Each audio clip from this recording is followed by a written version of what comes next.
You know, I wonder if I have a half-brother out there somewhere. On second thought, nah.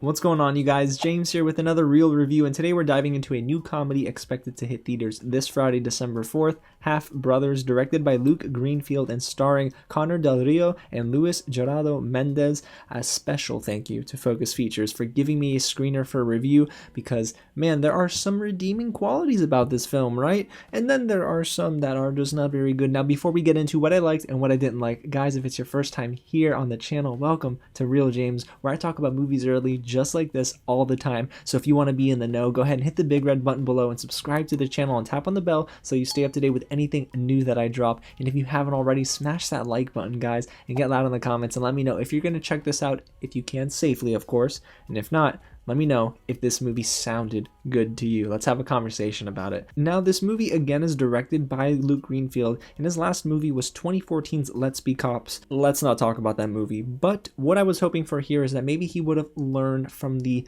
growing pains that he had in the last buddy cop movie, because again, this is a movie that is pitting two actors alongside one another. It's another buddy type of film. So let's talk about what Half Brothers is about. The film is centered around Renato, a Mexican aviation executive, and he's shocked to learn that he has an American half-brother that he knew nothing about, named Asher, who is careless, he's free-spirited, but then they're forced to work together on a road trip to find out more about their father and his mysterious past. It sounds good. I mean, goodness gracious, I read that back just now and I thought, my gosh, this is a comedy film that's ripe for a lot of drama as well. And sometimes it tries to be both, but it doesn't succeed at being great in either category. But let's not get negative. Let's talk about what worked with Half Brothers. Connor Del Rio and Gerardo Méndez really try. I mean, sometimes, guys, actors can only be as good as their script and the direction that they're given, and other times great actors can make the best out of a terrible script. Here, I wouldn't say that the script was terrible, and I wouldn't say the direction was poor, but what I will say is that you can tell they're trying to have fun, and it works. I mean, sometimes that is enough for me, and I really liked that they both were playing into the comedy that, well, the movie was surrounding itself with, which is jokes about Mexico and the US. Their relations clearly are not always the best, but in this movie, they were really touching on stereotypes, right? And I did like that they kind of addressed it, and I figure in the first act, okay, you know, this is a movie that's going to be a little bit different. The comedy might turn into drama. I can see it going both ways, and there were some emotional moments that the film brought our characters into.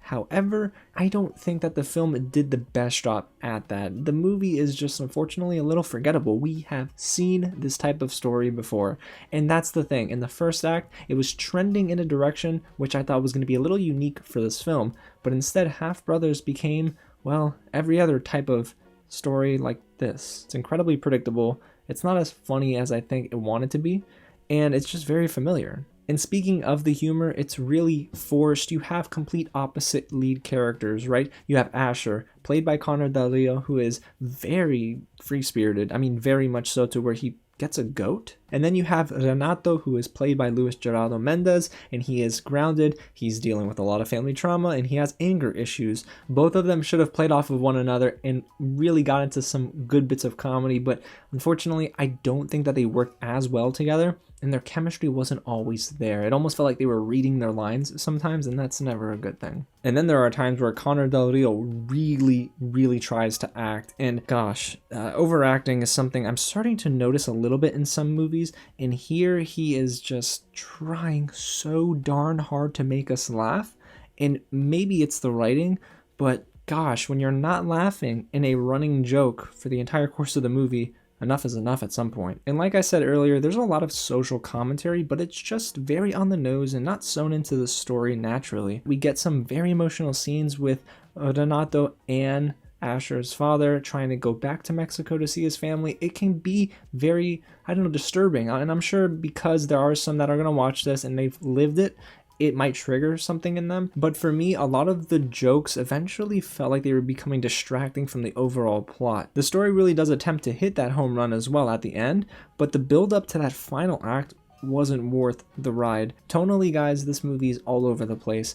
It doesn't know when to properly add in comedy in the middle of a very serious scene, and when it is a very serious time in the movie, it gives us some jokes that I guess they want to be funny and it didn't work. Just like Renato's fiance's son, whom is always trying to hurt someone. He has a chainsaw, he's got bloody masks. It's supposed to be a running joke, but again, the humor is not effective enough to be put into the middle of a serious conversation and for me to be like, ha, that's good comic relief. I just feel like director Luke Greenfield would have maybe learned from the shortcomings of his previous buddy cop film and given us a movie that yet again surrounds the story of a duo on screen, but this film just fails to impress. So overall, you guys, Half Brothers is a comedy that, well, it tries to be more than that sometimes, and it falls way short of the mark. This is a movie that, if we were in a non-COVID year, unfortunately would be one of those films that comes into theaters for 3 weeks and then exits pretty quickly.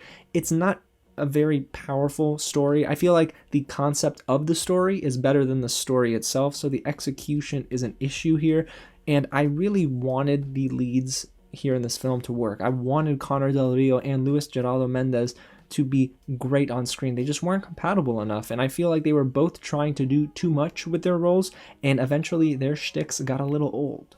So do I recommend Half Brothers? Well, if you can get it on a very cheap matinee, maybe. But this is a movie that if you wait for it on VOD or streaming and you watch it that way, you might feel a little bit better about it than if you spent $10 on the movie. So there you have it, guys. That is my real review of Half Brothers. Again, a movie that could have been so much better than it was. But I want to know what you guys think of it if you see it in theaters. So get loud in the comments below and smash on that like button if you haven't already. Guys, we are so close to our end of the year goal of 3,000 subscribers, and it's all because of you. So if you haven't, please consider subscribing to the channel below and tapping on the bell so you don't miss out on any of the new content we got coming for you guys. Alrighty, guys, well, I'm going to go take Ancestry DNA, because if I have a half brother out there, I need to know. Again, thank you so much for watching, and I'll catch you at the next screening.